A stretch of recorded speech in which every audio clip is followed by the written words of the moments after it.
बिस्मिल्लाहिर्रहमानिर्रहीम, अस्सलाम वालेकुम and a very happy good morning everybody. मैं हूं आपकी होस्ट हिना नियाजी और मेरे साथ है मिस्टर जमील सुफेरा। हिना नियाजी, कैसी हैं आप? मैं बिल्कुल ठीक हूं। A very happy good morning and welcome to Suno Pakistan. उम्मीद करते हैं आज की सुबह का आगाज भी आपका बहुत अच्छा हुआ होगा। आज की अच्छी बात से आगाज करते हैं सुनो पाकिस्तान का। पैदल चलना सेहतमंद जिंदगी की जमानत है, ऐसा कहा जाता है। बाकायदगी से पैदल चलना जिस्म में तवानाई की सतह बुलंद करने में अहम किरदार अदा करता है और खास तौर पर अगर आप सुबह सवेरे पैदल चलने से पूरा दिन भरपूर तवानाई के साथ गुजारना चाहते हैं तो आप इसकी आदत अपनाएं। इससे खुद एतमादी में भी इजाफा होता है, ज़हनी दबाव और बेचैनी में कमी भी वाक़ई होती है। बिल्कुल जमील, और ब्लूमबर्ग की एक रिपोर्ट आज सुबह ही मैं देख रही थी जिसमें उनका ये कहना था कि जो अफराद जो हैं वो सुबह मॉर्निंग वॉक करते हैं या फिर ग्रीनरी में वो वॉक करते हैं, यानी कि किसी पार्क में जाते हैं, कोई ऐसी नेचुरल स्पेस में जाते हैं जहाँ पर ग्रीनरी होती है, प्लांट्स होते हैं, तो उनकी एक तो बिनाई जो है वो बहुत अच्छी होती है, उनकी नज़र जो है वो स्ट्रॉन्ग होती है। बिल्कुल, इसके अलावा जो आपका दिमाग है वो क्रिएटिव होता है। तो अगर आप चाहते हैं कि आपके दिमाग में क्रिएटिविटी आए तो आप सुबह ज़रूर जाएं मॉर्निंग वॉक के लिए। और Jameel, you must have heard about this term walking green. अगर आप जी, और ग्रीन एक्सरसाइज, अगर आप ग्रीनरी में बैठते हैं, वहाँ पर एक्सरसाइज करते हैं, योगा करते हैं, कुछ भी ऐसा करते हैं, आपकी इम्यूनिटी को ये बूस्ट करता है, आपकी इम्यूनिटी के लिए इट्स रियली गुड। और इसके अलावा मेमोरी का जिन लोगों का मसला होता है, जिन लोगों को चीज़ें याद नहीं होती, तो बादाम खाएं। एक सुबह सुबह उनके लिए एक और टिप है, ये भी वो ब्लूमबर्ग की मैं रिपोर्ट देख रही थी कि जो लोग जो है वो बेयर फुट ग्रास पे चलते हैं, घास पे यानी कि चलते हैं, और जो घास की सुबह सुबह जो है उसमें नमी भी होती है। एक तो वो आपके मूड को बहुत खुशगवार करता है, ये सारा प्रोसेस जो होता है। इसके अलावा जो है आपका सारा दिन खुशगवार गुजरेगा, आपकी मेमोरी जो है बिल्कुल बहुत। और चूंकि पार्क्स की कमी है हमारे मुल्क में, अक्सर सोसाइटीज में भी अगर आपको थोड़ा फासला तय करके जाना पड़ता है तो आप में थोड़ी सुस्ती आ जाती है। तो ऐसे में भी आपने कोशिश ये करनी है कि आप अपनी गली में वॉक कर लें। तो वॉक करने में आपका जो मेटाबॉलिज्म है वो स्ट्रांग होगा, आपको रात में नींद अच्छी आएगी और मेमोरी जो है वो भी ऑफ कोर्स स्ट्रांग होगी। तो अच्छी बात ये है जनाब कि पैदल चलने की आदत को अपनाइए। हम बहुत आराम परस्त हो गए हैं। हमने अगर अपनी चंद कदम के फासले पर मार्केट दही लेने भी जाना हो तो हम बाइक या गाड़ी को प्रेफर करते हैं कि मैं पैदल ना चलना पड़े। तो ऐसा ना कीजिए, अपनी सेहत का ख्याल रखिए। आज के प्रोग्राम में आगे बढ़ते हैं और आपको बताते हैं कि क्या बड़ी खबरें आपके साथ हम शेयर करने जा रहे हैं। सबसे पहले तो मुज़ाकरात नाकाम हो गए हैं और इलेक्शन की बॉल अब सुप्रीम कोर्ट में एक बार फिर आ चुकी है। इस पर हम इसको डिस्कस करेंगे। और हुकूमत के बाद इलेक्शन कमीशन का भी इंतखाबात करवाने से इनकार सामने आ गया है। कराची में शदीद गर्मी की पेशगोई की गई है, इसको डिस्कस करेंगे। इसके साथ साथ दुनिया भर के फायर फाइटर्स को आज खिराजे तहसीन पेश करने का दिन है। वनडे सीरीज शाहीनों के नाम हो गई। नजरें आईसीसी वनडे रैंकिंग में पहली पोजीशन पर आ चुकी हैं अब ग्रीन शर्ट्स की। लेट्स सी क्या आने वाले 2 मैच में क्या बिल्कुल होता है। जी, और आज हम बात करेंगे कि सबसे ज्यादा चाय जो है वो किन ममालिक में पी जाती है और पाकिस्तान का कौन सा नंबर है। इसके अलावा हम बात करेंगे महंगाई में पाकिस्तान जो है वो श्रीलंका से भी आगे है। ओहो, महंगाई की बात एंड में करेंगे। इतने डिप्रेसिंग फैक्ट्स हैं वो कि आपके साथ जब हम शेयर करेंगे। लेकिन सुबह का आगाज हम कुछ पॉजिटिविटी के साथ, कुछ अच्छी खबर के साथ हमारी कोशिश होती है कि हम करें, और हम ढूंढ रहे होते हैं अच्छी और पॉजिटिव खबरें। चूंकि वो पॉजिटिव खबरें हमें ना तो मुल्क की सियासत में नजर आई, ना मुल्क की मुआशरत में नजर आई, ना ही हमें कहीं और अच्छी खबर नजर आई। लेकिन शाहीनों ने 12 साल बाद कीवीज का वनडे सीरीज में जो शिकार किया है, हमने सोचा कि क्यों ना आगाज इसी खबर से किया जाए। फतुहात की हैट्रिक के साथ ट्रॉफी भी अपनी झोली में डाल ली है। ग्रीन शर्ट्स ने तीसरे मैच में 26 रन से फतह अपने नाम की। पाकिस्तान के 287 रन, मेहमान टीम 261 रन बना सकी। आपको बताते चलें कि नसीम शाह, शाहीन और वसीम जूनियर ने 2-2 खिलाड़ियों को ठिकाने लगाया। इमामुल हक 90 रन बनाकर मैच के हीरो करार पाए। बाबर आजम ने 54 रन बनाए, रिजवान ने 32 और मोहम्मद नवाज कैच पकड़ते हुए जख्मी हो गए। जी बिल्कुल, जो कैच पकड़ रहे थे तो जख्मी हो गए। बस हम दुआ करते हैं कि जल्दी से सेहतयाब हो जाएं, क्योंकि अगर कोई भी प्लेयर इंजर्ड होता है तो ओवरऑल टीम की परफॉर्मेंस जो है वो बड़ी इफेक्ट होती है। और हम दुआ करते हैं बस अल्लाह करे उनकी उंगली पर जो चोट लगी है वो जल्दी से ठीक हो जाएं और रिकवर कर जाएं। बिल्कुल, वनडे सीरीज शाहीनों ने अपने नाम कर ली है। अब नजरें ओडीआई में पहली पोजीशन पर लगा ली है। क्या लग रहा है जमील, वैसे व्हाइट वॉश हो जाएगा? देखिए, उम्मीद तो है आप वैसे आपसे अगर मैंने जब भी पूछा है ना पाकिस्तान से रिलेटेड कोई इस तरह की मैंने कोई अच्छे ख्यालात का इजहार अच्छे ख्यालात का इजहार, but I am really happy to know कि आज आप बड़े जो है ना देखिए ओडीआई में अब यही इसी टीम के साथ जब T20 मैचेस हुए तो उस परफॉर्मेंस में और ओडीआई परफॉर्मेंस में बड़ा फर्क है, तो इसलिए ये उम्मीद रखनी चाहिए कि पाकिस्तान व्हाइट वॉश करेगा, ओडीआई की रैंकिंग में पहली पोजीशन पर भी आएगा इंशाल्लाह। इसके बाद जनाब आपको बताएं कि पाकिस्तान के अवाम को सस्ता पेट्रोल क्यों नहीं मिल रहा, इसको हम तफसील से डिस्कस करेंगे। आलमी मंडी में खाम तेल की कीमतों को रिवर्स गियर लग गया है, मार्च के बाद $70 फी बैरल से नीचे आ गया है। अब अमेरिकी क्रूड ऑयल 4.2% कमी से $68 का हो गया है। यूरोपीय ब्रेंट तेल भी 4% कम हुआ है और $72 फी बैरल तक गिर गया है। लेकिन पाकिस्तान में पेट्रोलियम मसनूआत की कीमतें कम क्यों नहीं हो रही, इसको हम तफसील से डिस्कस करेंगे। और खास तौर पर बिलावल भुट्टो आज तारीखी दौरे पर भारत रवाना होंगे। नई दिल्ली ने वजीर खारजा के तैयारे को गोवा के लिए रूट दे दिया है और सुबह 11 बजे खुसूसी तैयारा उड़ान भरेगा। शंघाई ताउन तंजीम के इजलास में पाकिस्तान की नुमाइंदगी करेंगे। 12 साल बाद किसी भी पाकिस्तानी वजीर खारजा का भारत का ये पहला दौरा होगा।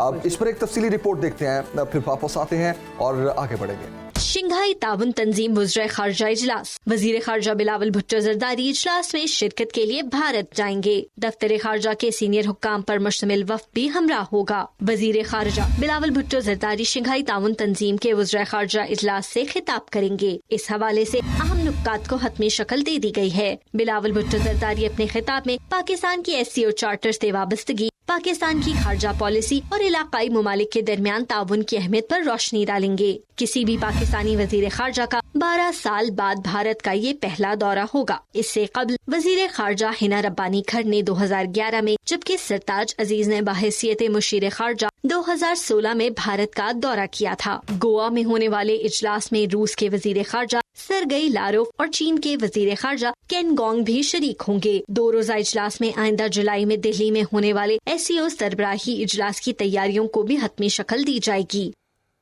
और अब नजर डालते हैं मुल्क की सियासी सूरत हाल पर। मुज़ाकरात से बात ना बन सकी। तहरीक इंसाफ का पंजाब में 14 मई को इंतखाबात करवाने के लिए सुप्रीम कोर्ट से उन्होंने रुजू कर लिया। 4 अप्रैल के हुक्मनामे पर मिनो अन नफाज कराने की इस्तदा कर दी गई है PTI की जानिब से। अदालती तजवीज़ हुकूमत से मुज़ाकरात की 3 नशिस्तें की, एक रोज इंतखाबात के लिए 14 मई या उससे पहले असम्बलियां तहलील करने का कहा गया।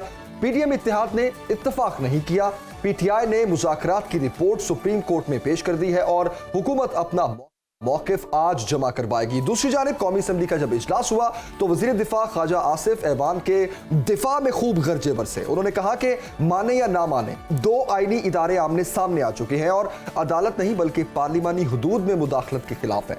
करारदाद के जरिए पूरे हाउस की कमेटी बनाई जाए।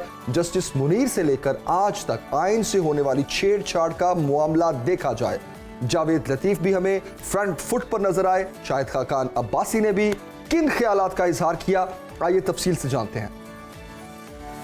2 आईनी अदारे जो हैं वो आप माने या ना माने वो आमने सामने जो है आ चुके हैं। जब भी आइन वायलेट हुआ है उसके ऊपर अंगूठे जो है जजेस ने लगाए हैं। रेजोल्यूशन के जरिए आप कमेटी बना दें, सारे हाउस की जो है सारे हाउस की कमेटी बना दें कि जो ये इन्वेस्टिगेट करे कि जस्टिस मुनीर से लेके रीसेंट पास तक जो है या इस वक्त का जो हाल है प्रेजेंट जो है उसमें आइन के साथ क्या क्या हो रहा है, क्या डिस्टॉर्शंस की जा रही हैं, ये सारी चीजें जो है सेटल होनी चाहिए। 2 अदारे आमने सामने हैं, ये पहली दफा नहीं हुआ। ये अदारा जो है इसके सामने कभी बंदूक वाला अदारा और आज हथौड़े वाला अदारा है कि तीसरे अदारे ने जो कभी 70 सालों में पीछे रहकर कभी आगे होकर काम करता था आज बिल्कुल ओपन खड़ा है। तो अगर रिकॉर्ड मांगा गया ये बहुत सीरियस मसला है। ये बात आप हाउस के सामने रखें, फिर हम आपको जवाब देंगे कि रिकॉर्ड देना है या नहीं देना। और मेरी गुजारिश ये होगी कि आप एक कमेटी ऑफ द हाउस बनाएं जो इस मामले को डिबेट करे और यहाँ पर चीफ जस्टिस साहब को बुलाया जाए और वो ये बताएं कि क्यों उन्होंने ये रिकॉर्ड मांगा है। पाकिस्तान तहरीक इंसाफ ने मुल्क भर में एक ही दिन इंतखाबात करवाने के मामले पर हुकूमत के साथ हुए मुज़ाकरात से मुतालिक रिपोर्ट सुप्रीम कोर्ट में जमा करवाते हुए पंजाब में 14 मई को ही इंतखाबात करवाने की इस्तदा की है और दरखास्त में मौक़िफ़ अपनाया गया है कि अदालत उज़्मा ने 19 अप्रैल के अपने हुक्मनामे में सियासी जमातों के दरमियान मुज़ाकरात के जरिए इंतखाबात के इनेकाद के लाहेवल की तैयारी की तजवीज़ दी थी। तो तहरीक इंसाफ और PDM इत्तेहाद की मुज़ाकराती टीमों ने पूरी नेक नियति से 3 नशिस्तें की। फरीकैन के दरमियान 3 नकात पर इत्तफाक राय भी हुआ, लेकिन ये इस सारे मामले का आउटकम क्या हुआ, एक तफसीली रिपोर्ट देखते हैं, फिर वापस आएंगे। इलेक्शन कमीशन के हवाले से गुफ्तगू करेंगे। हमारे साथ साबिक secretary election commission Kanwar Dilshad साहब होंगे। पंजाब में 14 मई को इंतखाबात कराने का हुक्म। इलेक्शन कमीशन ऑफ पाकिस्तान ने सुप्रीम कोर्ट के फैसले के खिलाफ नजरसानी की दरख्वास्त दायर कर दी। 4 अप्रैल के फैसले पर नजरसानी की इस्तदा। इलेक्शन कमीशन ने नजरसानी दरख्वास्त में मौकफ इख्तियार किया कि मुकर्ररा मियाद गुजरने से पहले भी आर्टिकल 254 से इस्तेफादा किया जा सकता है। सुप्रीम कोर्ट ने हाजी सैफुल्लाह केस में आर्टिकल 254 को कबल अज वक्त इस्तेमाल किया। इलेक्शन कमीशन ने कहा कि सुप्रीम कोर्ट के 11 रुकनी लार्जर बेंच का फैसला मौजूद है, जिसमें बेंच ने माजी में इलेक्शन को 4 माह आगे बढ़ाने की इजाजत दी। इलेक्शन कमीशन ने इस्तदा की है कि सुप्रीम कोर्ट पंजाब में इंतखाबात से मुतालिक अपने फैसले पर नजरसानी करे और इलेक्शन के इनेकाद से मुतालिक आर्टिकल्स को एक साथ पढ़ा जाए। वाज़ेह रहे कि सुप्रीम कोर्ट ने हुक्म दिया था कि पंजाब में आम इंतखाबात के लिए फंड्स की फराहमी यकीनी बनाते हुए 14 मई को हर सूरत इलेक्शंस करवाए जाएं। इलेक्शन कमीशन का कहना है कि सुप्रीम कोर्ट जो है वो अपने फैसले पर नजरसानी करे, और इससे पहले हमने देखा कि फंड्स के हवाले से भी जो बातें सामने आ रही थी, उसके बाद इलेक्शन कमीशन पर भी तनकीद की जाती है PTI की जानिब से कि वो सहूलतकार बनी हुई है मौजूदा हुकूमत की। इसी पर बात करते हैं। कंवर दिलशाद साहब हमें ज्वाइन कर चुके हैं। कंवर साहब, बहुत शुक्रिया ज्वाइन करने के लिए। सर गुड मॉर्निंग, कैसे हैं आप? बहुत मेहरबानी, शुक्रिया सर। इलेक्शन कमीशन का किरदार बहुत अहम होता है और एक इंडिपेंडेंट इदारा है, उसको जो डायरेक्शन दी जाएगी उसने उस पर अमल करना है। तो आपके ख्याल में इस वक्त मौजूदा किरदार जो इलेक्शन कमीशन अदा कर रहा है, आपको क्या लग रहा है कि आने वाले दिनों में इंतखाबात जो हैं वो पंजाब असम्बली के पहले होते हुए नजर आ रहे हैं, या फिर अक्टूबर में ही बात जाती हुई नजर आ रही है?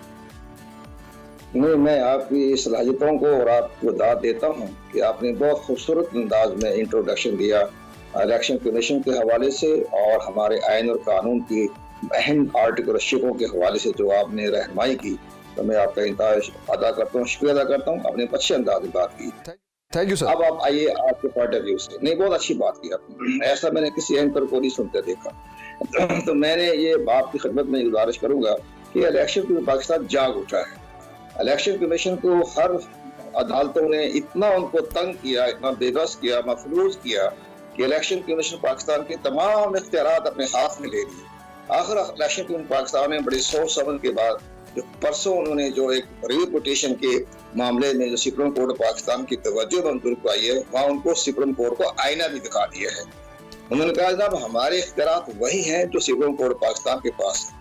ये पहला पाकिस्तान में 2 इदारे हैं, एक सुप्रीम कोर्ट ऑफ पाकिस्तान है और एक इलेक्शन कमीशन पाकिस्तान है, जिसके पास आइन के आर्टिकल आपके पास 190 की ताकत है, एटमी ताकत है आपके पास अदालती फैसलों के हवाले से, और हमारे पास आर्टिकल 220 है, और हमारे पास वही इख्तियारात हैं जो आपके पास है। अगर आप सर्विस ऑफ चीफ को बुला सकते हैं किसी मामलात में, तो हम भी बुला सकते हैं। ये हमारे पास भी इख्तियारात है। तो आपने हमारे इख्तियारात को मद्देनजर ही रखा, आपने खुद ही फैसले कर दिए। आपने खुद ही स्टेट बैंक के गवर्नर को बुला लिया, सेक्रेटरी दाखिला को बुला लिया, वजारत खजाना को बुला लिया, सेक्रेटरी दिफा को बुला लिया। तो हमारे इख्तियारात थे, आपके पास तो इख्तियारात नहीं थे। आपने किस कानून इख्तियार के तहत उनको बुला के उनसे वार्निंग दी, उनसे ब्रीफिंग ली? आपने तमाम इख्तियारात को तजावत किया, और साथ उन्होंने ये भी कहा कि जनाब इलेक्शन की डेट मुकर्रर करना, तयन करना, ये इलेक्शन कमीशन के इख्तियारात में है। यहाँ इनके आर्टिकल 218 में इजाजत दी गई है। इस इलेक्शन एक्ट बना है वो 57 है, उसके तहत हमने 58 के तहत हमने इसकी डेट एक्सटेंड कर सकते हैं। माजी मिसालें मौजूद है, मोहतरमा बेनजीर भुट्टो साहिबा की मिसाल मौजूद है। 8 जनवरी को इलेक्शन होने थे, लेकिन उनकी शहादत के बाद उन्होंने 18 फरवरी को इलेक्शन करवाया, 2.5 महीने के बाद। तो उस पर 90 दिन 60 दिन गुजर गए थे।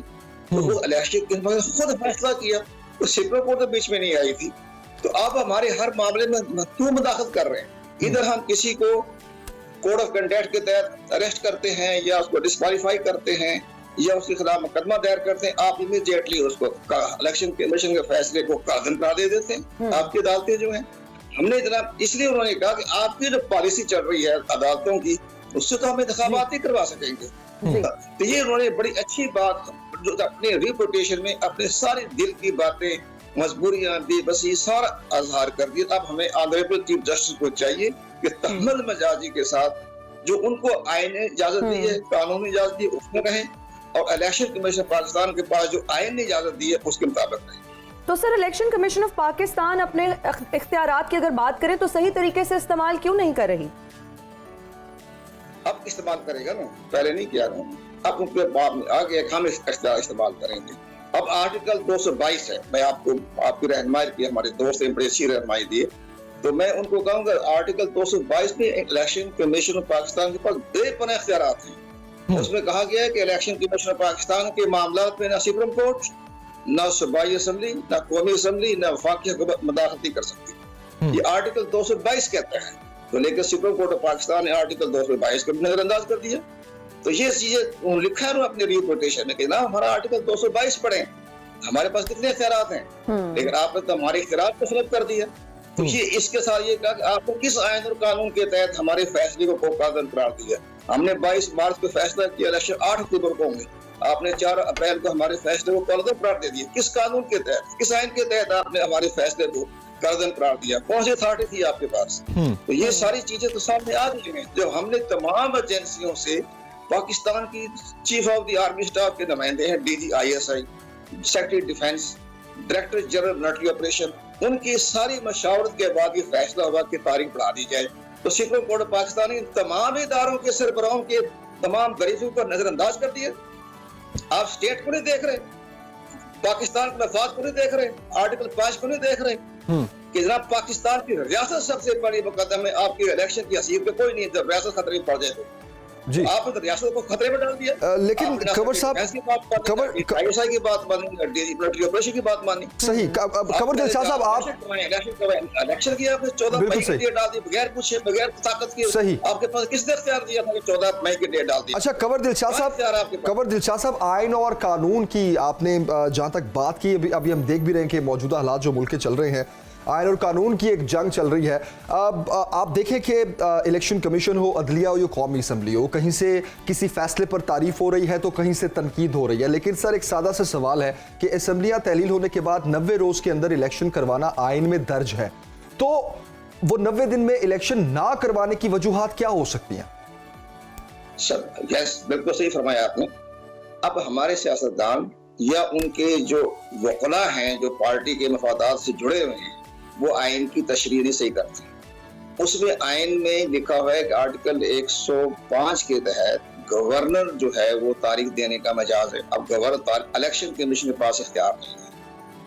कौमी असम्बली के इंतखाबात करवाने के लिए इलेक्शन कमीशन और प्रेसिडेंट पाकिस्तान है, लेकिन सूबाई असम्बली के मामलात में गवर्नर्स हैं, गवर्नर साहब तारीख नहीं दे रहे। अब बताएं कि इलेक्शन कमीशन के पास तो इख्तियारात नहीं थे।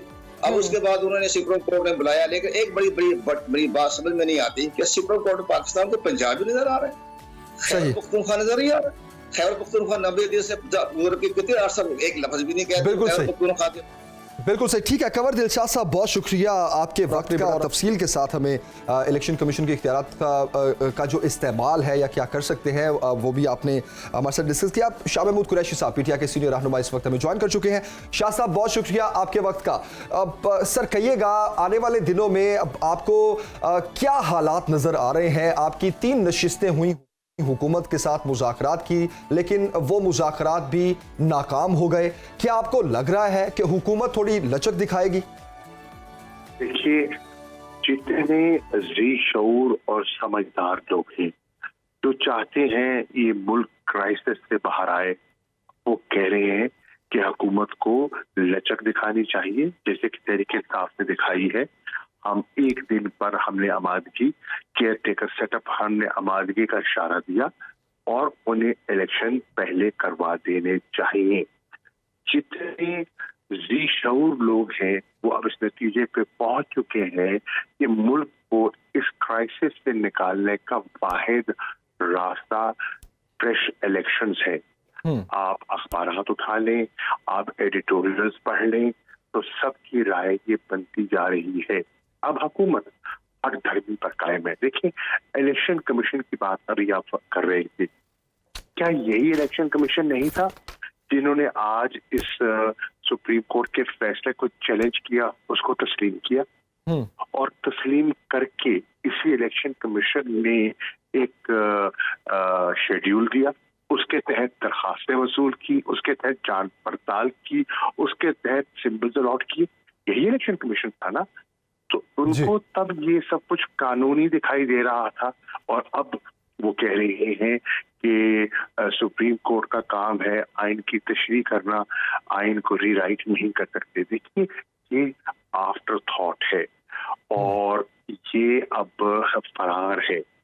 पहले इन्होंने इंतखाबात से फरार हासिल किया और फिर इन्होंने मुज़ाकरात से फरार हासिल किया और अब एज एन आफ्टर थॉट ये एक रिव्यू पिटीशन भी डाली है।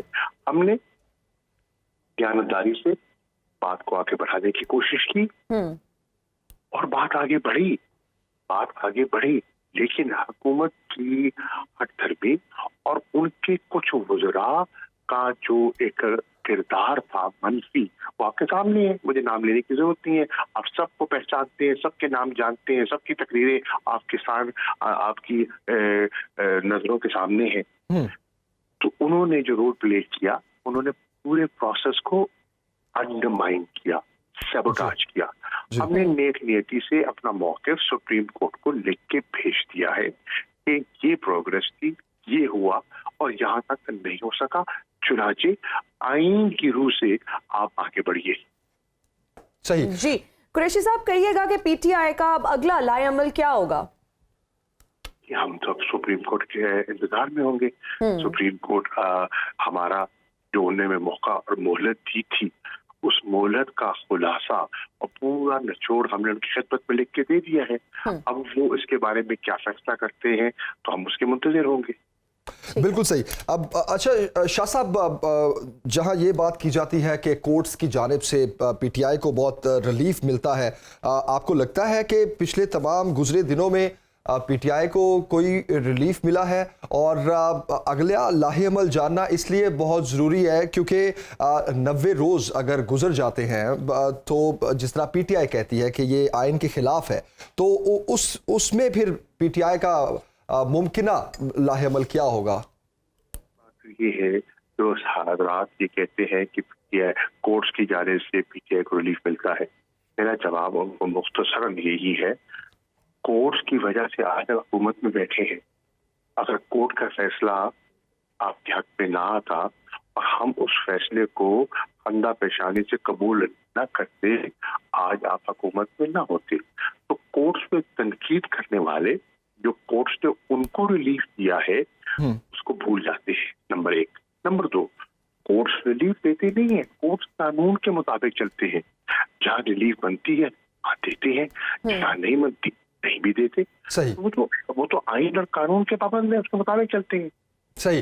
तो शाह साहब, जो भी अहकामात आएंगे अदालत की जानिब से, आपका ये कहना है कि उसी तरह मिनोअन पीटीआई भी उसको तस्लीम करेगी? क्योंकि मैं एक छोटी सी एग्जांपल देना चाहता हूं आपको कि हुकूमत तो ना अदलिया के अहकामात इस वक्त मान रही है, ना ही अपोजिशन के मुतालबात मानने के इस वक्त मूड में है। कि भैया मैं वाजे कर दूं, हुकूमत ने आइन को अंडरमाइन करने का फैसला कर लिया है।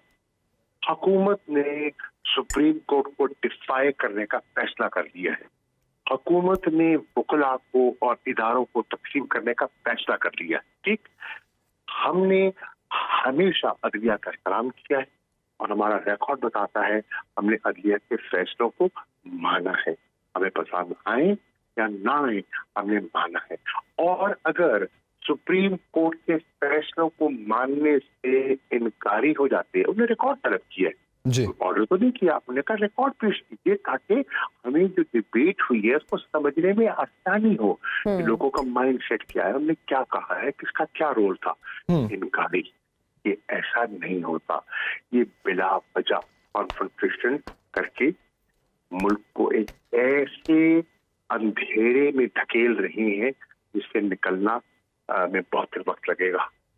बिल्कुल सही। सीनियर रहनुमा पीटीआई शाह महमूद कुरैशी साहब हमारे साथ थे और उनका ये कहना था कि अदालत की जानिब से जो भी फैसला आएगा उसको तस्लीम करेगी, लेकिन हुकूमत के बारे में वो ये कह रहे थे कि हुकूमत इस वक्त जो है वो आइन के मुताबिक फैसले नहीं करी। रवैया उनका ऐसा नहीं है क्योंकि वो अदलिया की जानिब से कोई भी फैसला हो या फिर अपोजिशन की जानिब से कोई भी मुतालबा।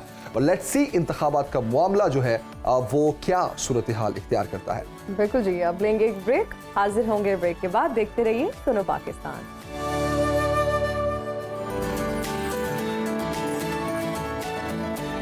और हम हाजिर हैं ब्रेक के बाद और अब हम बात करेंगे चाय की। कहावत है कि अगर आप चाय पीते हैं तो आपकी पूरी जिंदगी जो है वो बहुत अच्छी गुजरती है और आप पूरी जिंदगी खुलकर मुस्कुरा सकते हैं।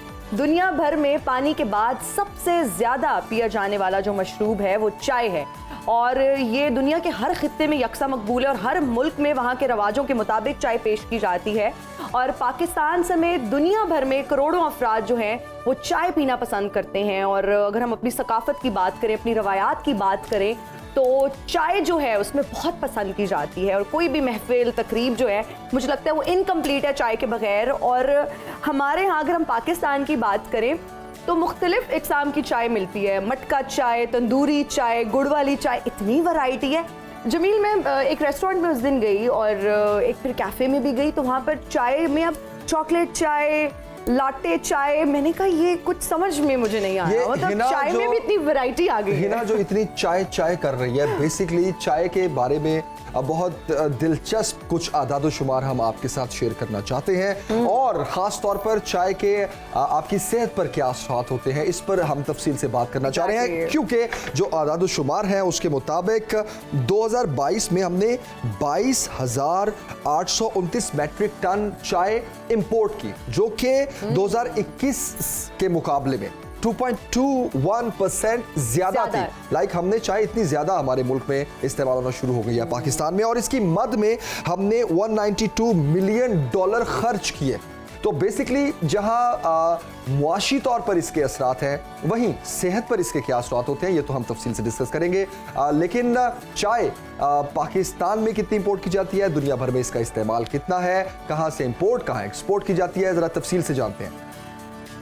कहावत है कि अगर आप चाय पीते हैं तो आप पूरी जिंदगी खुलकर मुस्कुरा सकते हैं। दुनिया भर में पानी के बाद सबसे ज्यादा पिया जाने वाला मशरूब चाय है। ये दुनिया के हर खित्ते में यकसा मकबूल है और हर मुल्क में वहाँ के रिवाजों के मुताबिक पेश की जाती है। पाकिस्तान समेत दुनिया भर में करोड़ों अफराद चाय पीना पसंद करते हैं। हमारी सकाफत और रिवायात के रंगों में चाय का रंग भी रंग गया है। कोई भी महफिल या तकरीब चाय के बगैर नामुकम्मल होती है। वर्ल्ड ऑफ स्टैटिस्टिक्स की जानिब से ज्यादा चाय पीने वाले ममालिक की जारी फहरिस्त के मुताबिक 3.16 किलो चाय की फीकस खपत के साथ तुर्की चाय पीने वाले ममालिक में सर फहरिस्त है। चाय के लिए मशहूर बरतानिया का 1.94 किलो की फीकस खपत के साथ फहरिस्त में तीसरा नंबर, जबकि दूसरे नंबर पर आयरलैंड है जिसकी फीकस खपत 2.9 किलो है। 2012 में ज्यादा चाय पीने वाले ममालिक की फहरिस्त में पहले नंबर पर रहने वाले मुल्क पाकिस्तान का रमासाल चौथा नंबर रहा, ईरान का 5वां, रूस का 6ठा और मराकश 7वें नंबर पर मौजूद है, जबकि भारत 0.32 किलो की फीकस खपत के साथ 23वें नंबर पर मौजूद है। जी जमील, आपको यहाँ पर एक और इंटरेस्टिंग इन्फॉर्मेशन भी बता दूं चाय के हवाले से कि 16वीं सदी में चाय को दरियाफ्त किया गया। इंटरेस्टिंग ना। और 2012 में सबसे ज्यादा चाय पीने वाले ममालिक में पाकिस्तान जो है वो सर फहरिस्त था। ओहो। और अभी भी चौथे नंबर पर, अभी भी हम तीसरा बड़ा मुल्क है इंपोर्ट में। और आप देखें कि हमारी टोटल जो चाय है वो इंपोर्ट हो रही है। कितने कप्स पीते हैं चाय के? मैं तो चाय कॉफी मिला के कोई 8-10 कप दिन के पी लेता हूँ। Oh my God, don't tell me। खैर, इस हवाले से हम डॉक्टर ज़ैनब गोंदल से बात करते हैं, न्यूट्रिशनिस्ट हैं जी। Thank you so much for joining us in सुनो पाकिस्तान। डॉक्टर ज़ैनब गोंदल, हम आपको बहुत मिस कर रहे हैं स्टूडियोज में, कैसी हैं आप? अल्हम्दुलिल्लाह, मैं बिल्कुल ठीक। Soon I'll visit you इंशाल्लाह। इंशाल्लाह। डॉक्टर ज़ैनब गोंदल, ये जो ऐसे अफराद हैं, जैसा जमील ने भी अभी मेंशन किया कि 8 से 10 कप चाय पीते हैं, क्या ये सेहत के लिए अच्छा है और कितने कप्स पीने चाहिए रोजाना चाय के? सबसे पहले तो मैं ये कहूँगी कि पाकिस्तान की इंपोर्ट और उसमें फिर फिर ऐसे लोगों का सबसे बड़ा हाथ है जिसमें हम लोग चाय को इतना ज्यादा वो इम्पोर्ट हमें करना पड़ता है और ताकि हम उसकी डिमांड पूरी कर सकें। बिल्कुल। लेकिन ये चीज मैं आपको कहूंगी कि ये हमारी सेहत के लिए बहुत ज्यादा जो है वो मुज़र है और ये गलत चीज है कि आप इतनी ज्यादा चाय पी रहे हैं।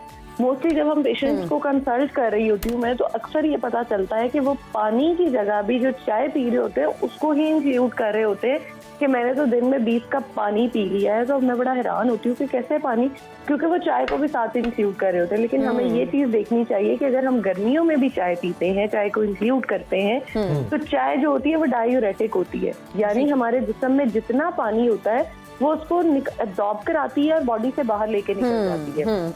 आप डिहाइड्रेशन का शिकार होने के चांसेस जो होते हैं वो आपको बहुत ज्यादा हो जाते हैं जी। नो डाउट अगर हम चाय के बेनिफिट्स देखें तो वो भी बहुत है, लेकिन चाय के नुकसान जो है वो हमारे मुल्क में इसलिए ज्यादा हो जाते हैं क्योंकि हमारे पकाने का जो तरीका है उसको वो बड़ा गलत हो जाता है। जैसे आपने पहले बताया इतने फ्लेवर्स में चाय, हम सबसे पहले यही बात कर लेते हैं कि चीनी डालें या गुड़ डालें। हम तो आज तक कभी इस लड़ाई से बाहर नहीं आए। अगर चाय में चीनी की बात करें तो वो बहुत ज्यादा नुकसानदेह है। उसका ऑल्टरनेट हम ये करते हैं कि हम ब्राउन शुगर इस्तेमाल करते हैं, लेकिन जो ब्राउन शुगर है उसके जो है ऑलमोस्ट कैलोरीज सेम है। वेट लॉस या वेट गेन जिन लोगों ने करना है उन लोगों के लिए वो कैलोरीज बिल्कुल सेम है।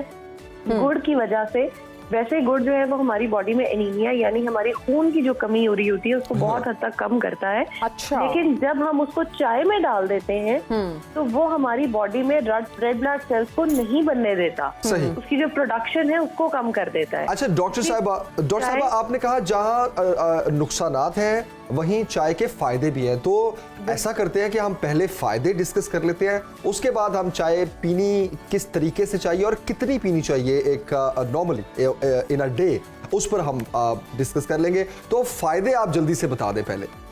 चाय का सबसे पहला फायदा ये है कि इसकी जो पत्ती होती है वो जो होती है ये हमारे कैंसर से हमें प्रिवेंट करती है, हमारी ओरल हेल्थ के लिए बहुत अच्छी होती है। सही। और उसके अलावा ये हमारी डाइजेशन को इम्प्रूव करती है, हमारी बॉडी के टेम्परेचर को मेंटेन करने में बहुत ज्यादा हेल्प आउट करती है।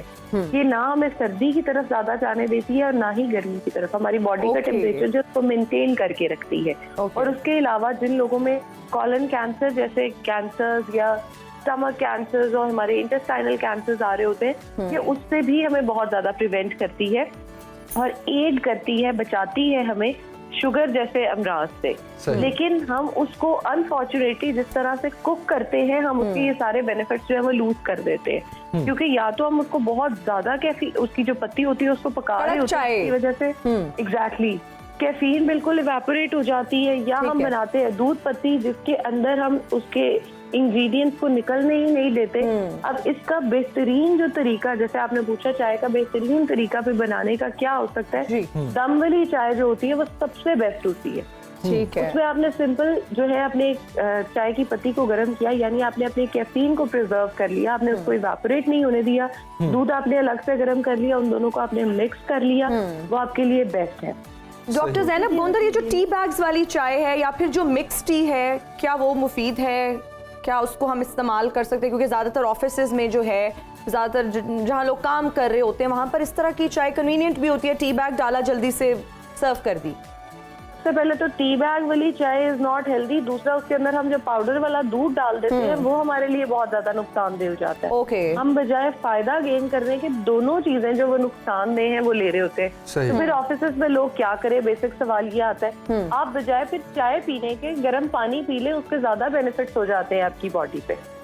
या अगर आप दूसरे दूध की कंज्यूम कर सकते हैं, दूध अवेलेबल है तो आप दूध की तरफ जा सकते हैं। अब चाय ही अगर पीनी है, क्योंकि बहुत सारे लोगों का ये मसला होता है कि अगर वो चाय ना पिए तो उनके सर में दर्द हो जाता है, तो चाय इस्तेमाल करने का बेहतरीन तरीका एक तो ये है कि चाय को बना के फौरन कंज्यूम कर लिया जाए, उसको रखा ना जाए। क्योंकि मैं अक्सर जगह पे देखती हूँ कि वो बहुत देर तक बना के पड़ी हुई है और बाद में आके कंज्यूम हो, 4-4 दफा गर्म की जा रही होती है। एग्जैक्टली। जितनी बार आप उसको गर्म करते हैं, जैसे मैंने पहले कहा, कैंसर से बचाती है। अगर आप उसको बार बार रीहीट करेंगे तो वो आपकी बॉडी में कैंसर सेल्स कॉज करती है। नंबर 2, अगर आप एक ही बर्तन में या एक ही स्टेनर से बार बार उसको पकाते हैं और स्टेनर से स्टेन करते हैं तो भी वो चाय आपके लिए बहुत ज्यादा नुकसानदेह हो जाती है। नुकसानदेह इस तरह से हो जाती है कि आपकी बॉडी में जितने फ्री रेडिकल्स और एंटीऑक्सीडेंट्स बॉडी इसने जाके बनाने थे और आपकी बॉडी को बीमारियों से बचाना था, वो उतने फ्री रेडिकल्स जाके प्रोड्यूस करती है बॉडी में, जिसकी वजह से होता क्या है कि आपकी बॉडी प्रोन हो जाती है बहुत सारी डिफरेंट डिजीजेस के। जी सही। तो डॉक्टर ज़ैनब गोंदल, ये जो ट्रक ड्राइवर्स चाय पीते हैं, जहां वो एक पतीले में चाय सुबह से बनना शुरू होती है और उस पतीले में सारा दिन चाय बनती है, या फिर ये जो टी स्टॉल्स लगे होते हैं जहां से बहुत सारे लोग चाय पीना बहुत पसंद करते हैं और उनका ये कहना है कि बड़ी कड़क चाय होती है, तो क्या वहां से फिर चाय पीना मुनासिब नहीं है? नहीं, आपका क्या कहना है ना कि वो बर्तन नहीं धोते ना, एक ही पतीले में सुबह से चाय बनती रहती है। तो आप वहां से पी लेना जो बर्तन धोते हैं। बार ऐड हो रही है। आप वहां से ना पिए जहाँ बर्तन नहीं धुलते। जी डॉक्टर ज़ैनब, आप बार बार उसी के अंदर ही पत्ती जो डल रही होती है, तो वो चाय आपके लिए बहुत ज्यादा नुकसानदेह हो जाती है। अब अगर आपने चाय पीनी है तो कितनी पिए और किस तरह से पिए। अगर आपने चाय पीनी है तो दिन में आप मैक्सिमम 2 या 3 कप कंज्यूम कर सकते हैं, बगैर चीनी, गुड़, शक्कर, किसी भी स्वीटनर के बगैर उसको कंज्यूम करने की कोशिश करें, ताकि अगर आप कैफीन के लिए ले रहे हैं तो एटलीस्ट आपको वो कैफीन मिले। नंबर 2, जी अगर आप चाय बना रहे हैं तो या तो आप मिक्स टी बनाएं, जो है सेपरेट चाय बना लें, या अगर आप उसको उबाल के वाली बनाना चाहते हैं तो मैक्सिमम 1 से 2 बॉयल आए और आप उसको रिमूव कर लें, इतना ज्यादा उसको कुक ना करें। सही, बिल्कुल सही। डॉक्टर ज़ैनब गोंदल, बहुत शुक्रिया हमें ज्वाइन करने के लिए। चाय पर बात करना बहुत ज़रूरी थी क्योंकि हमारे मुल्क में बहुत ज़्यादा चाय कंज्यूम की जाती है और इसके नुकसानात क्या है सेहत को लेकर वो डिस्कस करना बहुत ज़रूरी था। क्योंकि देखिए, एक तो हमारी कोशिश ये है कि पाकिस्तान की चाय की इंपोर्ट्स में थोड़ी कमी आए। लोग जो 8-8, 10-10 कप पीते हैं वो अपने सेहत के बारे में भी कुछ सोचें। एक तो अपनी सेहत का ख्याल रखें, 2 या 3 कप से ज्यादा चाय कंज्यूम ना करें, और फिर चाय कंज्यूम किस तरह से करनी चाहिए उसको भी मद्देनजर रखना बहुत जरूरी है ताकि आप बीमारियों से बच सकें। तो बाकी हिना, आप चाय वहां से पिए जहां पर बर्तन धुलते हैं, वहां से बिल्कुल मत पिए जहां पर सुबह से लेकर शाम तक एक ही बर्तन में चाय बनती है। आई वुड रियली सजेस्ट कि आप लोग चाय अपने घर पे ही पिए। अगर आप घर जा रहे हैं, ब्रेक में जा रहे हैं, जब भी जा रहे हो, चाय का इतना ज्यादा इस्तेमाल सेहत के लिए भी अच्छा नहीं है। लेकिन जमील, एक और यहाँ पर बात बता चाय बनानी आती है? बहुत अच्छी चाय बनानी आती है। तो आप भी क्या दम वाली चाय बनाती हैं? मैं वो मसाला चाय बनाती हूँ। मसाला चाय बनाती हैं जी, उसमें दालचीनी सारी चीजें। अच्छा, 3-11 बजे के बाद हिना हमें मसाला चाय पिला रही है अपने हाथ की, ठीक है जी? अगर इंग्रेडिएंट्स सारे अवेलेबल सब यही कह रहे हैं। ब्रेक पे जाने से पहले एक और बात भी मैं यहाँ पर ऐड करना चाहूंगी कि अब जल्दी से एक कमेंट, जमील, आपने भी शायद ये नोटिस किया, अक्सर जो पत्ती होती है चाय वाली, जब हम उसको स्ट्रेनर में से गुजार लेते हैं, उसको धूप में खुश्क करने के बाद, उसको रंग से गुजारने के बाद, हम करते हैं ऐसा? नहीं, हमने अक्सर ऐसा देखा होगा या आपने सुना होगा, खबरें आती हैं और बहुत सारे लोग ऐसा करते हैं कि उसको दोबारा से डाई करते हैं, उसको एक डाई से गुजारते हैं, वो पत्ती को डाई करके धूप में खुश्क करके। बहुत 2 नंबरी है ये, मतलब रंग के जरिए। ये तो जुर्म है ये। और इस पर भी अब तो ये तो शुक्र है कि जो फूड अथॉरिटीज हैं उन्होंने इस पर एक्शन लेना शुरू किया। तो आपकी बात बिल्कुल सही है, खालिस चीजें इस्तेमाल अभी कहीं ना कहीं ऐसा जरूर हो रहा है, और जो कि नहीं होना चाहिए। चेक एंड बैलेंस होना चाहिए, बहुत जरूरी। और कीनिया की चाय सबसे बेहतरीन है, जमील ब्रेक में बता। यस, पूरी दुनिया में सबसे बड़ा जो एक्सपोर्टर है वो कीनिया ही है। तो अभी जल्दी से एक ब्रेक लेते हैं जनाब, और ब्रेक के बाद फौरन से वापस आते हैं। हमारे साथ रहिए। And we are right back after the break. You are watching सुनो पाकिस्तान, और आज दुनिया भर के फायर फाइटर का जो है वो दिन मनाया जा रहा है। और जो फायर फाइटर्स हैं उनका मकसद लोगों को आग से बचाना है, और इस हवाले से आग का उनको दुश्मन भी कहा जाता है। बिल्कुल जनाब, और जहां हम बात ये कर रहे हैं कि आज फायर फाइटर्स का आलमी दिन मनाया जा रहा है, वहीं हम इसको तफसील से डिस्कस करेंगे कि इंटरनेशनल स्टैंडर्ड्स के मुताबिक पाकिस्तान में इस हवाले से क्या इंतजाम किए जाते हैं हर साल, और कहाँ हम लैक करते हैं, ऑपरेशनल अमला हो या फिर सहूलियात, इस पर भी हम तफसील से बात करेंगे। लेकिन उससे पहले एक तफसीली रिपोर्ट देखते हैं। आज पाकिस्तान समेत दुनिया भर में फायर फाइटर्स का दिन मनाया जा रहा है। 2 दिसंबर 1998 को ऑस्ट्रेलिया के जंगलात में लगने वाली आग पर काबू पाने के दौरान 5 फायर फाइटर्स आग की लपेट में आकर चंद ही लम्हों में राख बन गए, जिसके बाद 1999 से ये दिन आलमी सतह पर मनाया जाता है। इस दिन के मनाने का मकसद आग बुझाने वाले अफराद की खिदमत को खिराज अकीदत पेश करना है। पाकिस्तान में फायर फाइटर्स की तरबियत के फुकदान, बैनुल अक़वामी मयार के आलात ना होने या मौजूदा आलात इस्तेमाल ना करने की वजह से आतिश ज़दगी के वाक़यात में फायर फाइटर्स और शहरियों की हलाकत के वाक़यात मामूल बन चुके हैं। 2008 में रावलपिंडी के तिजारती मरकज गखड़ प्लाजा में आग पर काबू पाते हुए 13 फायर फाइटर्स अपनी जान से हाथ धो बैठे, जबकि कराची में गारमेंट्स फैक्ट्री में आग बुझाने के दौरान 4 अहलकारों समेत मुख्तलिफ औकात में पाकिस्तान भर में मुतादिद फायर फाइटर्स जान की बाजी हार चुके हैं। माहिरीन का कहना है कि फायर फाइटर्स की मुनासिब तरबियत से आग लगने के वाकयात में जानी और माली नुकसान से बचा जा सकता है। और इस वक्त हमारे साथ fire station officer Mohammad Miraj मौजूद हैं। बहुत शुक्रिया मिराज साहब हमें सुनो पाकिस्तान में ज्वाइन करने का। कहिएगा, पाकिस्तान में फायर फाइटर्स को किन मसाइल का सामना करना पड़ता है? देखें, पाकिस्तान में जो है फायर फाइटर्स को जो सबसे अहम मसला है वो एक बैनुल अक़वामी मेयार की ट्रेनिंग का और जो एक एज़ पर स्टैंडर्ड जो उनको इक्विप किया जाना चाहिए उसका जो है सबसे ज़्यादा जो है उनको सामना करना पड़ता है परेशानी का। और जो है वो हालात भी हैं जो हमें दरपेश होते हैं जिस वक्त कोई आग या कोई सान्या होता है, वो हालात भी जो है ना उस वक्त सबसे अहम जो है ना उसके अवामिल होते हैं जिसका हमें सामना करना पड़ता है। जी सही। अच्छा मिराज साहब, मैं आपके बैकग्राउंड में देख रहा हूँ कि एक बैनर लगा हुआ है जिस पे तस्वीर है, ये तस्वीर किन की हैं? ये हमारे वो शहीद फायर फाइटर्स हैं जिन्होंने मुख्तलिफ औकात में मुख्तलिफ हादसात के अंदर अपनी जानों का नजराना पेश किया और वो इस डिपार्टमेंट के लिए अमर हो गए और दुनिया के लिए एक मिसाल बन गए कि नामसाइब हालात के अंदर भी वो किस तरह जो है ना अपनी जान को जोखों में डाल के जो है वो उन हादसात का मुकाबला करते हैं, उन लोगों की जानों को बचाते हैं। सही, बिल्कुल। हम आपको खराज तहसीन पेश करते हैं और इसमें कोई शक नहीं कि ये एक बहुत मुश्किल काम है, अपनी जान खतरे में डालकर किसी दूसरे को बचाना, उसकी जान को बचाना वाकई ही ये एक मुश्किल काम भी है। लेकिन मिराज साहब, कहिएगा कि फायर फाइटर्स के जो वरसा हैं उनका कहना है कि इदारा जो है वो मुलाजमीन को सेफ्टी किट्स या वर्दी नहीं देता, यहाँ तक कि चप्पल भी नहीं दी जाती। तो इस बारे में आप क्या कहते हैं? क्या इसमें इंतज़ामात के हवाले, सहूलियात के हवाले से कोई बेहतरी आई है? देखें, ये इसमें कोई शक नहीं है कि जो एक स्टैंडर्ड जो इक्विप किया जाना चाहिए जिसको पर्सनल प्रोटेक्टिव इक्विपमेंट कहा जाता है, वो जो एक स्टैंडर्ड होता है वो उसके तहत तो उनको इक्विप नहीं किया जाता। ये भी बात उनकी कहीं पे दुरुस्त है कि जो उनको जो सेफ्टी गैजेट्स या जो यूनिफॉर्म के जो मसाइल हैं वो बहरहाल अपनी जगह पर हैं, लेकिन उसके बावजूद भी ये जो हमारे फायर फाइटर्स हैं वो बेहतर तौर पे जो है ना अपना जो बेस्ट जो है वो देने की कोशिश करते हैं और करते आए हैं। ठीक हो गया। मिराज साहब बताइएगा, क्या फायर फाइटर्स को उनके हकूक हासिल हैं? आपकी आवाज़ में दोबारा कीजिएगा। मिराज साहब बताइएगा कि क्या फायर फाइटर्स को उनके हकूक हासिल हैं?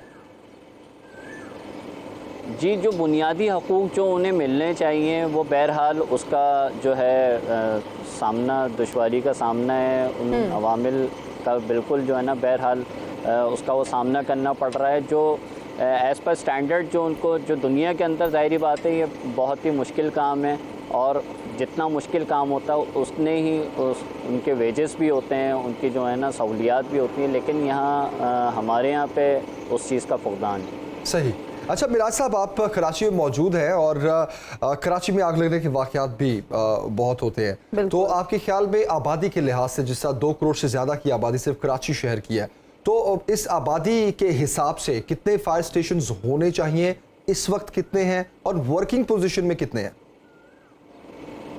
देखें, एज़ पर स्टैंडर्ड जो है वो 1 लाख की आबादी पे जो है एक फायर स्टेशन कायम होना चाहिए, लेकिन चूँकि ये कराची जो एक मेगा सिटी है, मेट्रोपॉलिटन सिटी है और इसकी कमोबेश आबादी 2 करोड़ से ज़ायद है, तो आप ख़ुद समझ सकते हैं कि कम से कम भी जो है ना इसमें 200 फायर स्टेशंस का जो ना क़याम होना चाहिए, लेकिन इसके बावजूद यहाँ पे जो है ना उतनी तादाद नहीं है। महज 28 से 30 के करीब जो है छोटे बड़े फायर स्टेशंस जो हैं, जिसमें मुकम्मल फायर स्टेशंस भी आप कह सकते हैं और एमरजेंसी रिस्पॉन्स सेंटर भी काम कर रहे हैं। बिल्कुल सही। मोहम्मद मिराज साहब, बहुत शुक्रिया हमें ज्वाइन करने के लिए। और जिस तरह फायर फाइटर्स का दिन मनाया जा रहा है उनको हम खिराज तहसीन पेश करते हैं।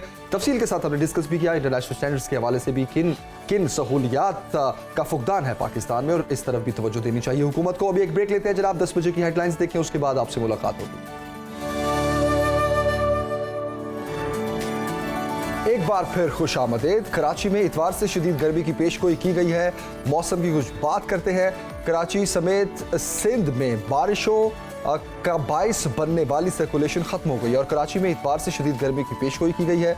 मौसमियाती तज्जियाकार जवाद मेमन के मुताबिक वस्ती और बालाई सिंध में बारिशों का इम्कान मौजूद है, ताहम कराची को मई के गर्म और मरतूब मौसम ने अपनी लपेट में ले लिया है। मगरबी हवाओं का सिस्टम जो है मुल्क पर असर अंदाज है और 7-8 मई से मगरबी हवाओं का सिस्टम मुल्क से खत्म हो जाएगा, जबकि 7 या 8 मई से कराची में दर्ज हरारत 36 डिग्री से 38 डिग्री सेंटीग्रेड तक जा सकता है।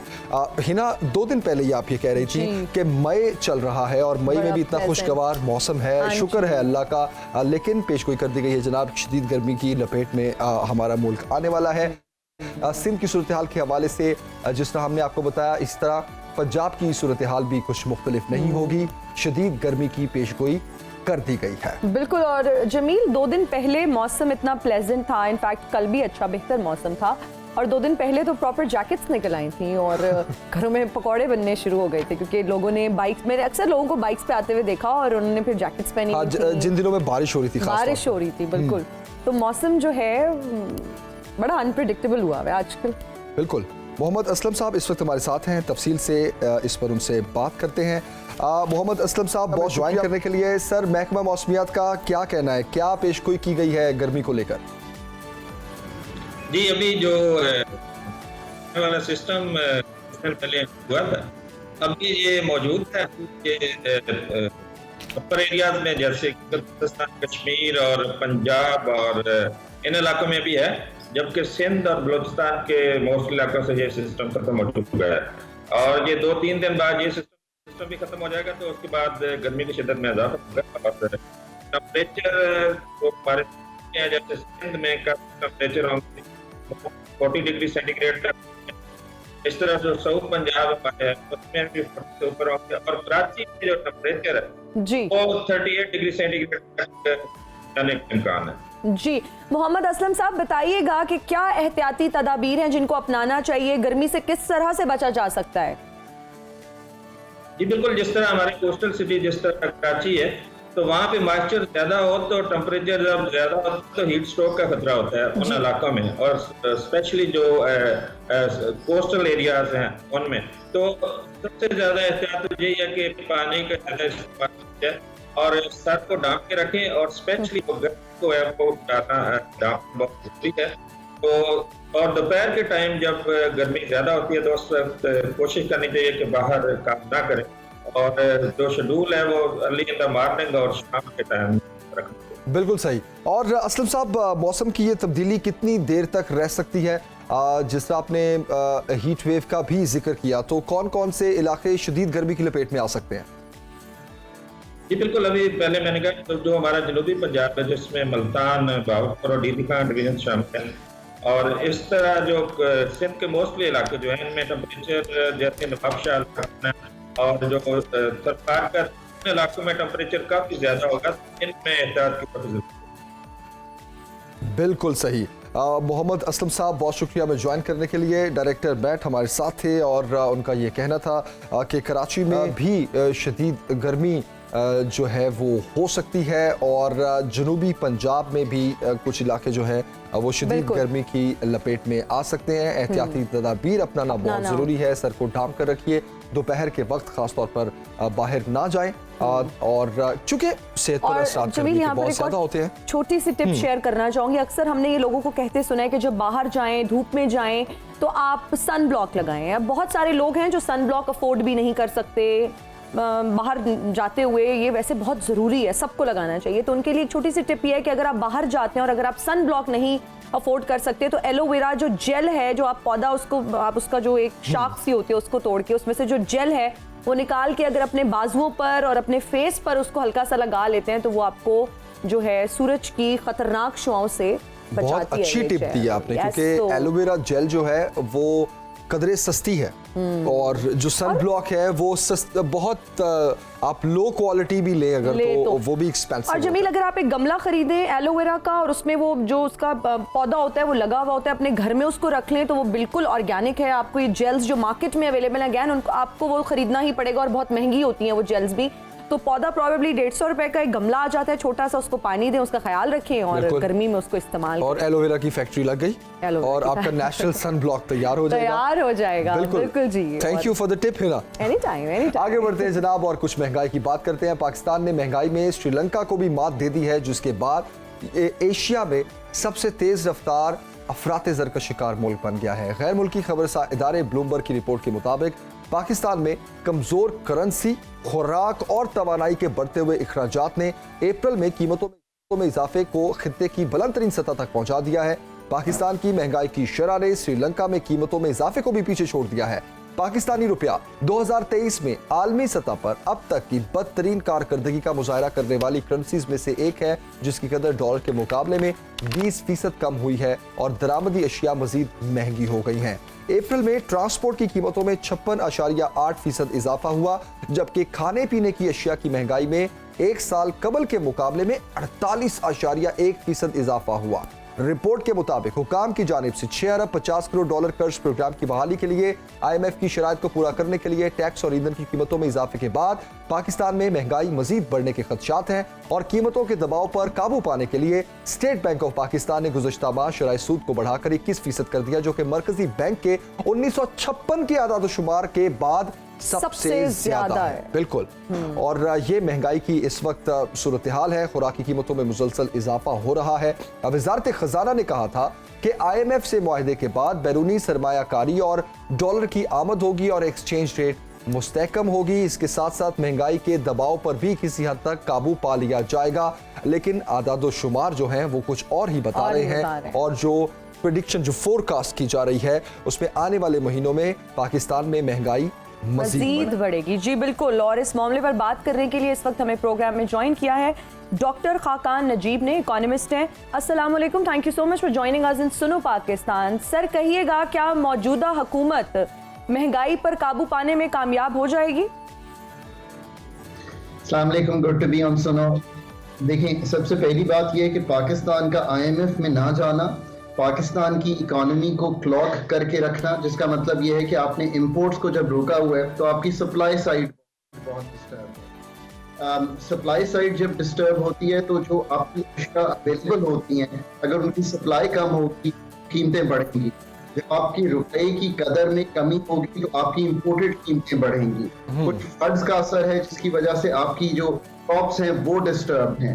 अगर आप इन सारी वजूहात को देखें और इसमें ऐड करें कि एडमिनिस्ट्रेड कीमतें, जो कि कीमतें गैस और बिजली की हैं, जिनका तायुन जो है हुकूमत खुद करती है या नेपरा एज एन रेगुलेटर करता है और कई माह से नहीं हुआ, जब इन सब को हमने पास किया तो आपने देखा कि 36% के करीब इस वक्त अप्रैल में हमारी हेडलाइन और फूड इन्फ्लेशन जो है वो 48 को क्रॉस कर गई। जी। अब ये निहायत ही सीरियस चीज है। इसको ठीक करने का जो तरीका शॉर्ट रन में है वो सबके सामने है। IMF के प्रोग्राम करेंगे तो आपके पास डॉलर आएंगे तो आप चीजें इंपोर्ट कर पाएंगे, आप रॉ मटेरियल इंपोर्ट कर पाएंगे, आप कॉटन इंपोर्ट कर पाएंगे। अगर आप ये सब कुछ करेंगे तो आपकी इकोनॉमी चलेगी और आपकी supply side in the short run बेहतर होगी।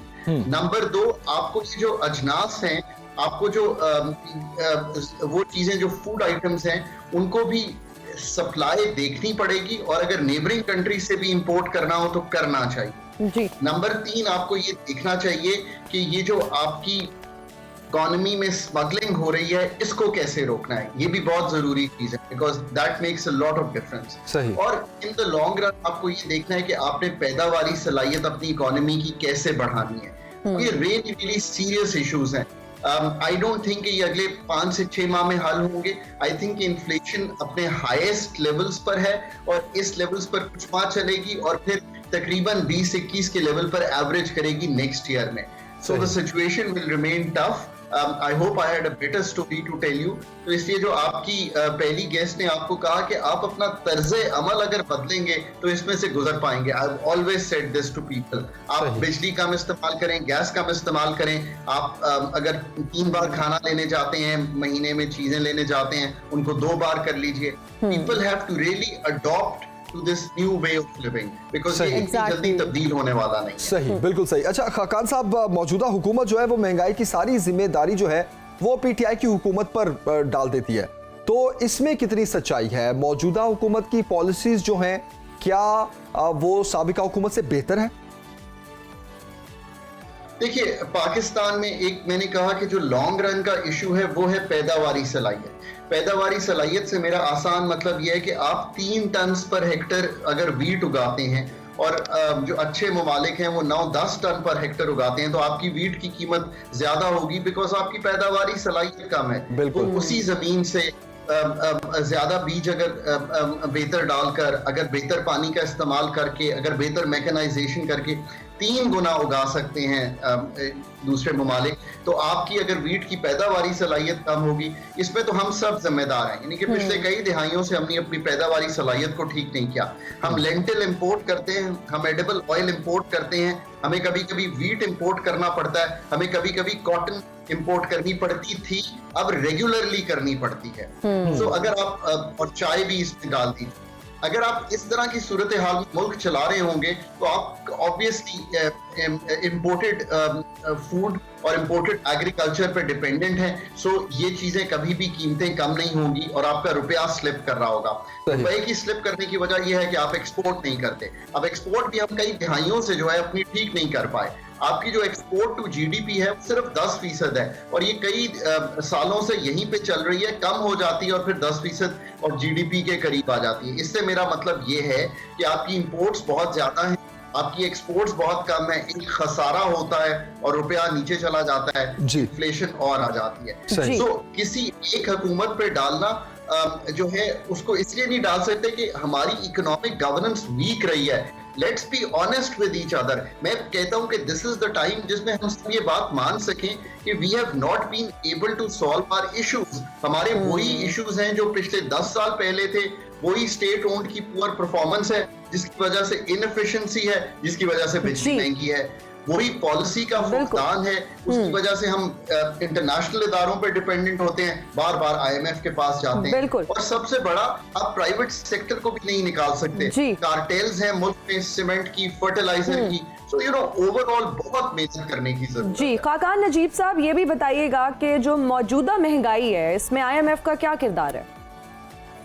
देखिए, आईएमएफ जो है वो आपको चूंकि doctor of the last resort है। अब इसका मतलब ये है कि they will do whatever is needed to be done ताकि आप डिफॉल्ट ना कर सकें। इस वक्त आई थिंक, और बहुत से लोग कहते हैं आईएमएफ का प्रोग्राम नहीं हो रहा। IMF is being very very careful with all countries. Sri Lanka ने डिफॉल्ट कर दिया, घाना में प्रॉब्लम्स आए, सो IMF is being very very careful. जो रेसिपिएंट कंट्रीज हैं उनसे वो बहुत कुछ मांग रहा है, probably more than would be required in the normal course of things.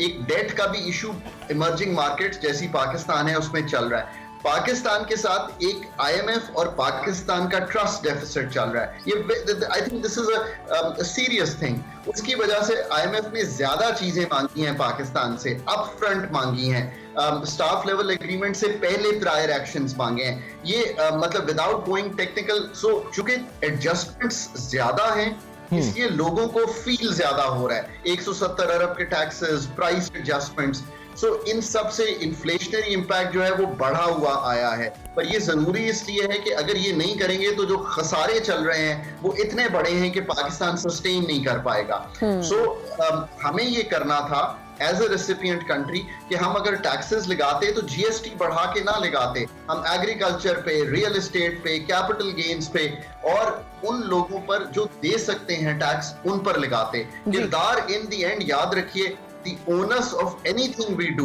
even with the IMF or locally, is on us, is on the authorities, is on the policy makers. IMF तो आके आपकी एक surgery कर रहा है, वो surgery करके आपको कहता है कि आप बताइए कि आप क्या ट्रीटमेंट देना चाहते हैं। हम चूंकि मैं हमेशा कहता हूं कि competence level of Pakistan to do any kind of governance is very, very weak. And I say that with a lot of sobering thought, and I hope कि हम इस पे काम कर सकेंगे। अच्छा डॉक्टर साहब का तो ये टाइम गुजर ही जाएगा। असल मसला तो ये है कि हमने क्या करना है अपने मुल्क बिल्कुल, के लिए, डॉक्टर हमने साहब अपनी पैदावारी सलाहियत को कैसे ठीक करना है, बिल्कुल, हमने अपने ह्यूमन रिसोर्स को कैसे और प्रोडक्टिव करना है। बिल्कुल, These are the real serious issues।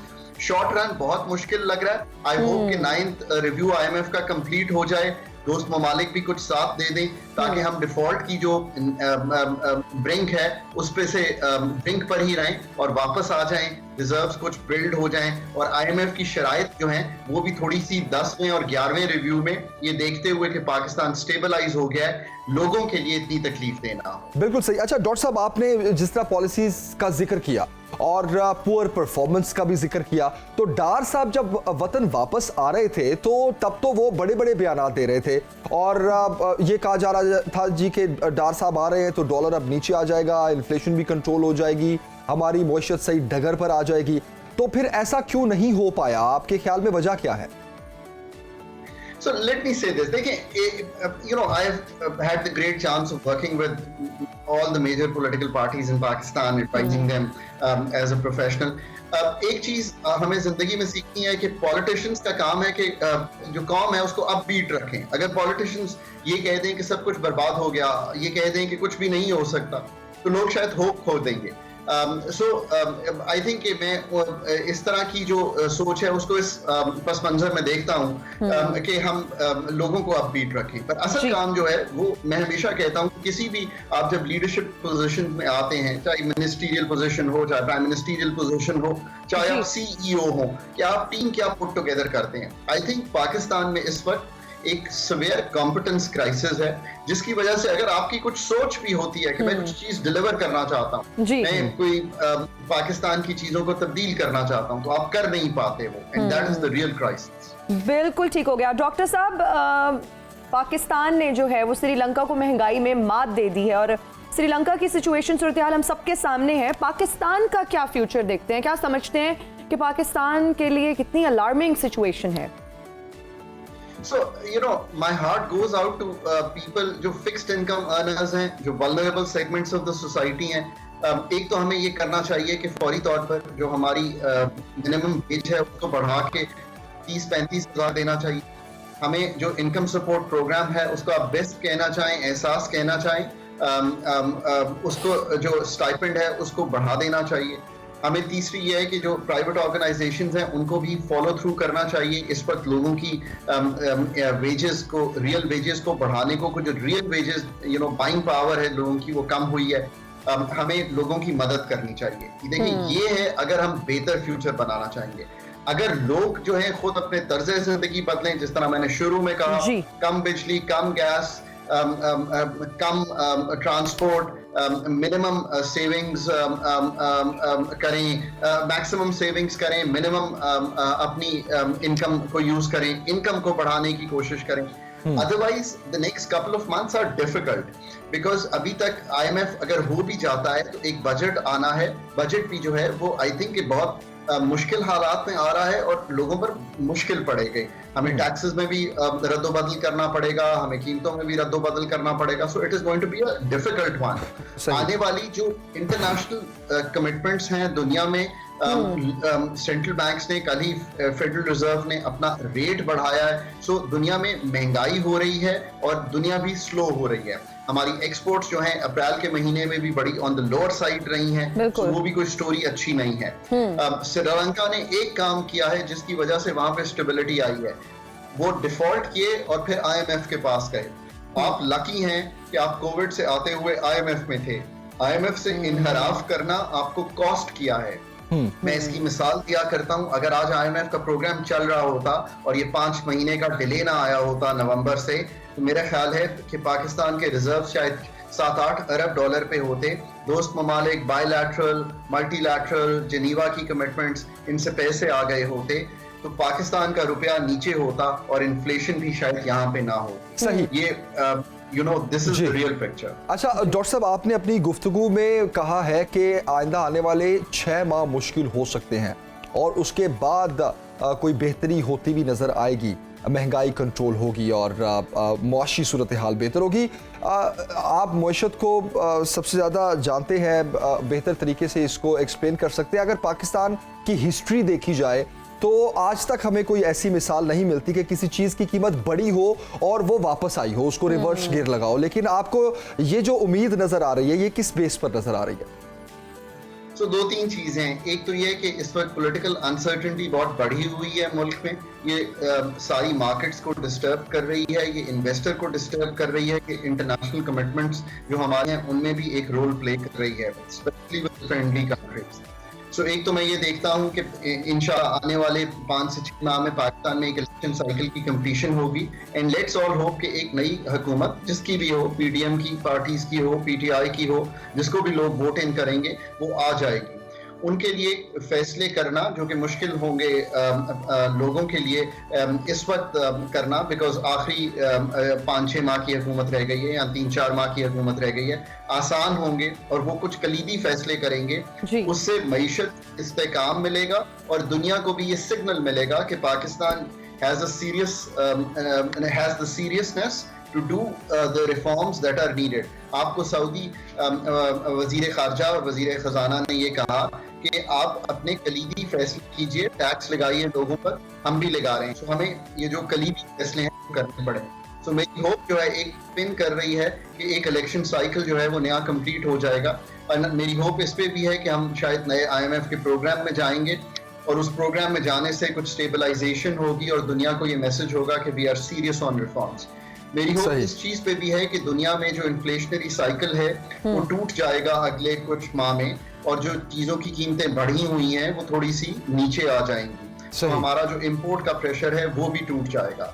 मेरी होप इस पे भी है कि कुछ रिजर्व बिल्ड हो जाएंगे मुल्क के, जैसे जैसे डॉलर इनफ्लोस आते हैं और रुपए पे भी जो प्रेशर है वो शायद कम हो जाएगा, रुपए की दोनों साइड की मूवमेंट जो है वो दिखाई देगी। सही। पर ये सब काम तब होंगे कि हम एक अच्छा बजट भी प्रेजेंट करेंगे और हम एक कॉम्पिटेंट टीम लाएंगे। इस होप का जो कलीदी सतून है वो ये है कि आने वाली हुकूमत अपना एक ग्रैनुलर लेवल का माइक्रो रिफॉर्म प्रोग्राम तैयार करके आएगी। आने वाली हुकूमत एक कॉम्पिटेंट टीम की सेक्टर्स में, एनर्जी सेक्टर में, पेट्रोलियम और गैस सेक्टर में, पावर सेक्टर में, Q block, ministry of finance में, बजटिंग में, एक्सपेंडिचर्स में, ये सारी चीजों का एक अहाता करेगी कि मुल्क कहाँ पे खड़ा हुआ है on a serious note. State bank of Pakistan को भी गियर अप किया जाएगा कि वो इन्फ्लेशन टारगेट और इन चीजों को बहुत सीरियसली ले। सही। तो मेरी होप इस चीज पर पिन कर रही है। सही। अच्छा डॉक्टर साहब, आपने रिफॉर्म्स की बात की और साथ ही आपने इसको लिंक कर दिया बेसिकली कॉम्पिटेंसी से। तो ये तो हमारा गुज़िश्ता तमाम सालों में यही एक मसला रहा है कि जब भी रिफॉर्म्स की बात होती है तो वो कंप्लीट नहीं हो पाती। लेकिन सर अब मौजूदा हालात में ब्लैक मार्केट का इतनी तेजी से एक्टिव हो जाना, इतना स्ट्रॉन्ग हो जाना, उसमें भी क्या आपको हुकूमती इनकॉम्पिटेंसी लग रही है?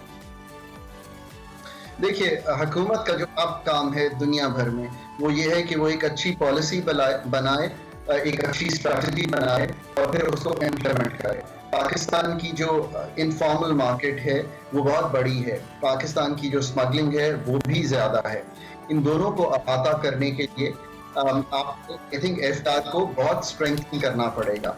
टैक्स टू जीडीपी पाकिस्तान में बहुत कम है, हम इसीलिए डिपेंडेंट रहते हैं एक्सटर्नल रिसोर्सेज पे। मैंने बारहा कहा है कि एफबीआर एनर्जी सेक्टर के बाद अगर कोई चीज पाकिस्तान में तब्दील होने वाली है तो वो एफबीआर का एडमिनिस्ट्रेटिव ढांचा है जो कि ऐसा होना चाहिए कि वो इंडिपेंडेंटली, वो ऑन देयर ओन एक ऐसा अदारा हो जिनसे मैं और आप खाइफ हों। वो वाली बात हो जब किसी भी माफिया के इंसान को अमेरिका में नहीं पकड़ा जा सकता था तो उनको आखिर में टैक्स पे पकड़ा गया। और पाकिस्तान का टैक्स का निजाम ही पाकिस्तान की करप्शन को भी कम करेगा, पाकिस्तान की जो डिपेंडेंस है नेशनल रिसोर्सेज पे उसको कम करेगा।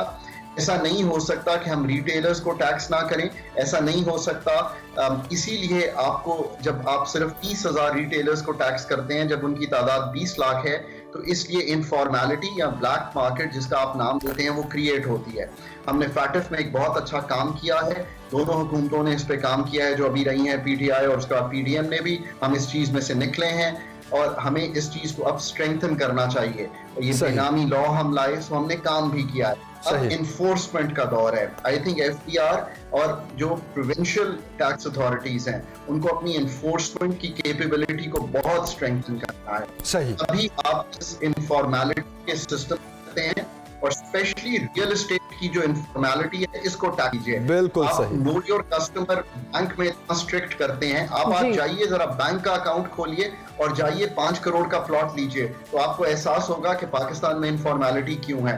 That is Pakistan's real story of informality. बिल्कुल सही। Non-taxing the wholesale and the retail sector. आने वाली हुकूमत अगेन, चूंकि अभी तो मुश्किल है, हमने कोशिश की, हमने जब भी कोशिश की है, I've been on the table कई दफा जब हमने कोशिश की हमें वापस लेना पड़ा। अब ऐसा नहीं होना चाहिए। अगर आप हमारी डिफेंस, हमारी रोड्स, अगर आप हमारी पानी को इस्तेमाल करते हैं तो आपको उतना ही टैक्स देना चाहिए जो आप पे ड्यू हो। बिल्कुल सही। डॉक्टर खाकान नजीब साहब, बहुत शुक्रिया आपके वक्त का। माहिर मईशत हमारे साथ थे और तफसील से उन्होंने इस वक्त पाकिस्तान की मौजूदा हालात के हवाले से भी हमें बताया और ख़ास तौर पर ये कि आइंदा आने वाले 6 महीने बहुत मुश्किल हो सकते हैं। मौशी मुश्किलात में मज़ीद इजाफा हो सकता है, ख़ास तौर पर महंगाई में भी मज़ीद इजाफा होगा। तो ऐसे में करना क्या है हमें, ये भी उन्होंने हमें मशवरा दिया कि हमें एक तो हमें अपनी इनकम बढ़ाने की तरफ तवज्जो देनी चाहिए, ख़ास तौर पर हमें किफ़ायत शारी अपनानी चाहिए और इसी में हमारी भलाई है। बिल्कुल, बड़ी अच्छी उन्होंने टिप्स दी। नाज़रीन, इस वक्त लेते हैं एक ब्रेक, हाजिर होंगे ब्रेक के बाद। देखते रहिए सुनो Pakistan. And we are right back after the break. You're watching सुनो पाकिस्तान और हमारी कोशिश होती है कि हम आपकी मुलाकात टैलेंटेड लोगों से करवाएं और अभी हम आपकी मुलाकात करवाने जा रहे हैं हुंजा की एक बहुत ही प्यारी लड़की से, नूरिमा रहमान, जो कि सोशल मीडिया पे आजकल काफ़ी वायरल हुई है अपने टैलेंट की वजह से, सिंगिंग टैलेंट की वजह से। उन्होंने एक गाना गाया, उनकी टीचर ने वो रिकॉर्ड किया और वो बहुत ज़्यादा वायरल हुआ, उनको बहुत पजीराई मिली और 17 ईयर उनकी एज है और वो जो है फर्स्ट ईयर की स्टूडेंट हैं। बहुत ही हमारी ब्रेक में भी उनसे डिस्कशन हो रही थी, बहुत ही एनर्जेटिक है। So good morning Noorima Rahman, कैसी हैं आप? Thank you for joining us in सुनो Pakistan. Good morning, it's Nurima Rehan. Okay, Nurima Rehan. Hunza की खूबसूरत आवाज इस वक्त हमारे साथ मौजूद है। बहुत शुक्रिया ज्वाइन करने के लिए नूरिमा। क्या हमने आपका इंट्रो बिल्कुल सही से करवाया? जी बिल्कुल, बस नाम थोड़ा सा गड़बड़ था। नूरिमा रेहान। नूरिमा रेहान, ओके। अच्छा नूरिमा, मैं आपका एक इंटरव्यू देख रही थी जिसमें आप बता रही थी कि जी मैं 1 घंटा पैदल चल के जाती हूँ और स्कूल जाते हुए अपनी दोस्तों के साथ जब मैं जाती हूँ 1 घंटा लगता है मुझे और मैं रास्ते में उनसे बातें भी करती हूँ, उनको गाने भी सुनाती हूँ। क्या कहेंगी, क्या 1 घंटा पैदल चल के आप जाती हैं? जी, मेरा कॉलेज मेरे गांव से हमसाए गांव में है, गुलमित में, तो फिर मुझे ऑलमोस्ट 1 to 2 आवर्स, तकरीबन 1 आवर चल के जाना होता है, फिर वापस भी में तकरीबन 2 घंटे लग जाते हैं। ओके, अच्छा मुझे ये बताइए सिंगिंग का शौक कैसे पैदा हुआ? सिंगिंग में बचपन से ही करती थी, नाच वगैरह से मैंने स्टार्ट किया था, बचपन से ही शौक है और अभी भी है। ओके, और आप विंटर स्पोर्ट्स में भी काफ़ी ज़्यादा जो है वो पार्टिसिपेट करती रहती हैं, बहुत शौक है आपको, उस हवाले से भी हमें बताइएगा। जी, मैं आइस स्केटिंग की प्लेयर हूँ। पाकिस्तान में जो फर्स्ट वुमेन्स कैटेगरी में जो आइस हॉकी चैंपियनशिप हुआ था, तो मेरी जो टीम थी और जो क्लब हमारा क्लब है उसकी जो टीम थी, उन्होंने ये पाकिस्तान में फर्स्ट टाइम जो है आइस हॉकी चैंपियनशिप को वॉन किया। जी, ओके नूरिमा, मुझे ये बताओ कि सिंगिंग को कितना वक्त देती हो, पढ़ाई में कितनी अच्छी हो?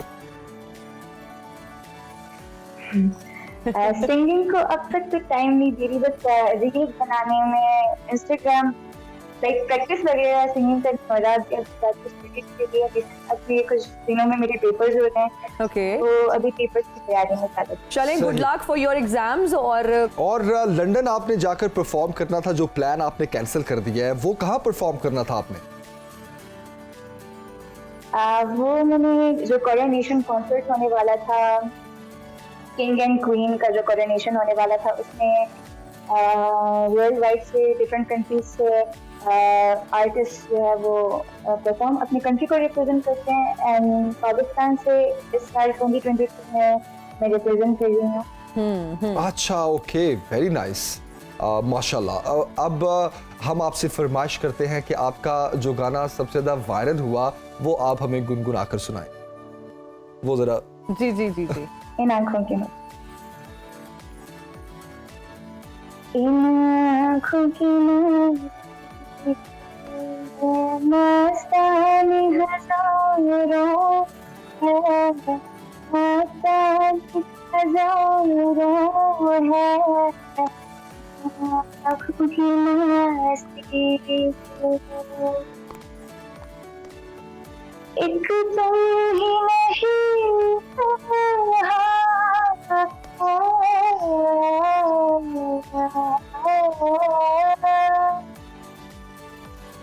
एक तुम ही नहीं मेरी रस्वा मेरी रस्वा इस शहर में तुम दीवाने हजारों है, दीवाने हजारों है,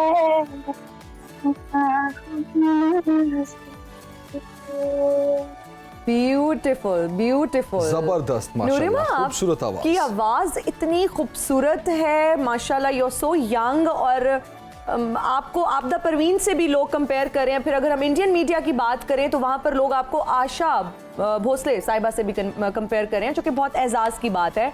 और जब हम आपका इंटरव्यू सुन रहे थे तो उसमें आप बता रही थी कि आपको गज़लें गाने का बहुत शौक है। तो आजकल की जो यंग जनरेशन है, हम कल भी बात करें, तो अगली फरमाइश आप किसी गज़ल की करने लगे? गज़ल की हम करने लगे हैं, बिल्कुल। जी, मैं गजल ज्यादा प्रेफर करती हूँ। मैं सुनती भी तो पुराने और गजल भी वही ज्यादा सुन रही होती हूँ, जिसमें नाहिद अख्तर हैं, सजाद अली हैं। अरे मैं आपको एक गजल सुनाती हूँ। श्योर।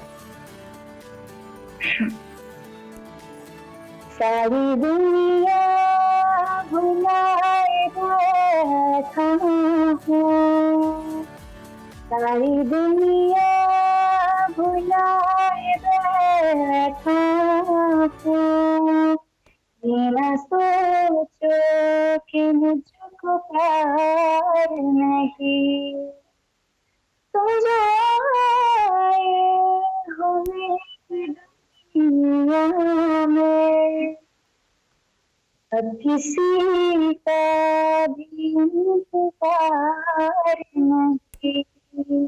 वाह वाह। चांद तारों की सुहानी रातें कैसे भूलूं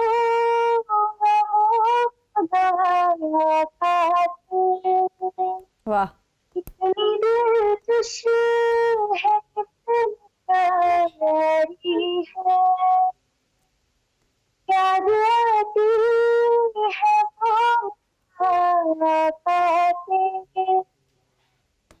देखी शम्मा जला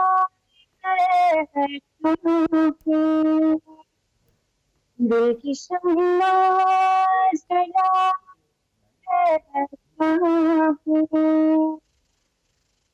न सोचो कि मुझको प्यार ब्यूटीफुल, जबरदस्त जबरदस्त, बहुत अच्छा गाया आपने। और आपके लिए ढेरों दुआएं, आपकी पढ़ाई के लिए भी, आपके फ्यूचर प्लान्स के लिए भी। आप पाकिस्तान का फख्र हो और wish you luck. Thank you very much for joining us Noorima. Thank you so much. Thank you, बहुत शुक्रिया। अभी नाज़रीन हम एक ब्रेक ले रहे हैं, ब्रेक के बाद वापस आएंगे, कुछ क्रिकेट पर बात करेंगे। क्रिकेट, और मैं तो बहुत एक्साइटेड हूँ। मुझे लगता है वाइट वॉश होने वाला है भाई, इस पे हम तफसील से बात करेंगे। इरफान जहीर साहब हमें ज्वाइन करेंगे।